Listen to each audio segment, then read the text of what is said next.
The immigration issue is a very complex issue, and it's very tempting to oversimplify it and say that this position is right and this position is wrong. And of course, one really can't do that. But when approaching the immigration issue from a spiritual standpoint, it becomes really clear that there is a biblical imperative for those who are followers of Jesus to seriously consider the mandate of the Bible to offer hospitality to the stranger. When Jesus was talking about the Good Samaritan, he was using as an example to the people he spoke with someone that in today's language would be considered an alien, an immigrant, not just an immigrant, but an immigrant of the type that people would reject. When he talked about a Samaritan coming through his land and used that man as an example of a good neighbor. I think if Jesus was telling that story today in our society, he would be talking about the good Mexican. At Faith Action International House, we deal every day with people who have come here from different lands around the world. This year, thus far, we've worked with folks from 51 different nationalities and ethnicities. And these people are all human beings with a story. They are real people with real issues, real feelings, real families. They are not statistics, and they are not the kind of people that you can just reject out of hand and say, they shouldn't be here. They are people who have come here searching for a better life. They have come here because of reasons oftentimes that you and I have had a hand in creating. Or at least you and I have benefited directly from the cause that forced them to leave their home and come here seeking opportunity, much as our ancestors did. Let me tell you a story. And it's a true story. I'll change the name. But I want to talk about a real person who came to our attention about 2 weeks before Christmas 2 years ago. We had a call from Moses Cone Hospital. There was a patient there who needed to be released, but he could not live on his own. He needed ongoing medical attention. He had been through multiple surgeries, and he had wounds that needed to be dressed daily by someone skilled at doing that sort of thing. He had very powerful drugs that he was taking that needed to be managed by a nurse. He did not speak English. He had no family. He had no money. He was a very young man. His name, let's say, was Marcelo. Marcelo really illustrates well what's going on today in our society. Marcelo came from Chiapas, one of the southern states in Mexico.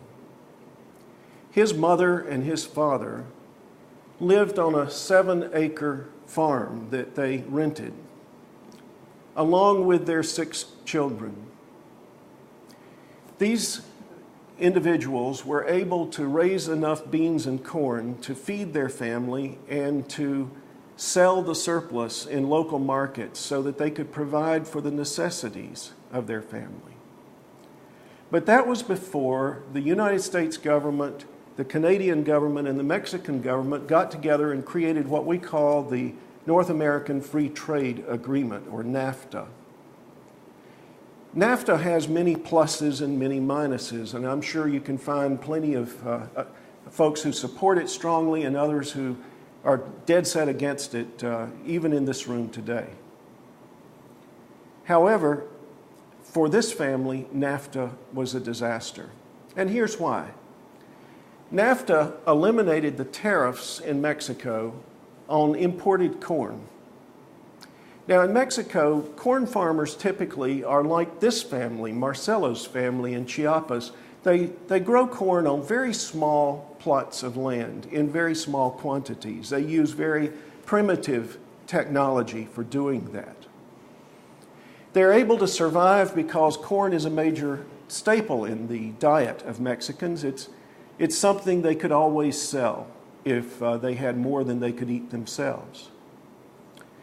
But when NAFTA came along and eliminated the tariffs on corn, American corn growers who do not grow corn on 7 acres or even 70 or even 700, but more like 7,000 and in some cases 70,000 acres, these large corporate farms were able to sell corn much cheaper in Mexico than the Mexicans could afford to grow it. But the story even goes beyond that, because in the United States, you and I, as taxpayers, have some of our money taken from us by the government and given to the growers of corn as a subsidy.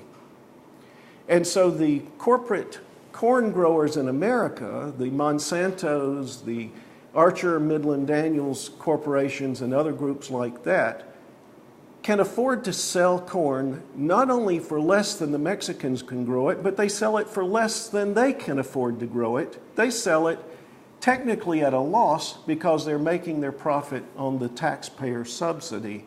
And as a result, they flooded the Mexican market with corn that was so cheap that, according to our own government's estimates, more than 2 million Mexican farmers were left without a livelihood. Now, in Chiapas, there's very little industry. There is some tourism, and there's some crafts, but there's no major industry. There's no place that an unemployed farmer can go and get a job. And Marcelo's father not only was an uneducated man with only the skills necessary to grow corn and beans, which he could no longer afford to do, he also had a physical disability. And so Marcelo, who was just a teenager, and his brother, also a teenager, decided that as the two oldest children, they had one option, and that was to come to the United States to seek work so that they could send money back to feed their parents and their younger siblings.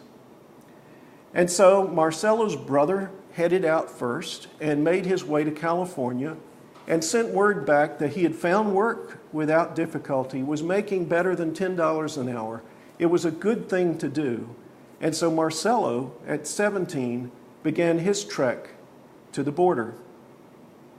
Eventually, with literally risking his life, Marcelo crossed the border into Arizona, across the desert. It took several days of walking through dangerous territory in horrendous conditions.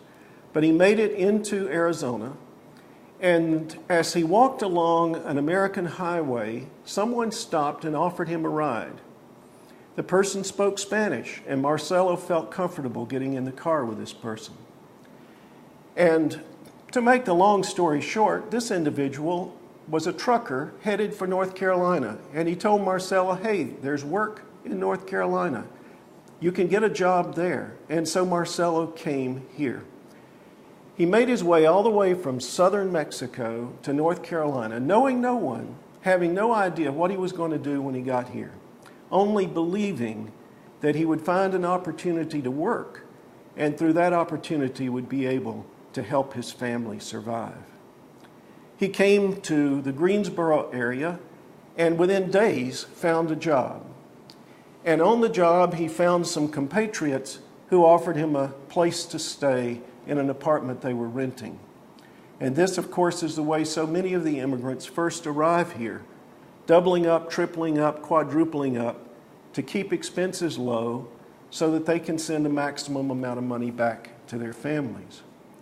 Marcelo worked hard and he saved his money.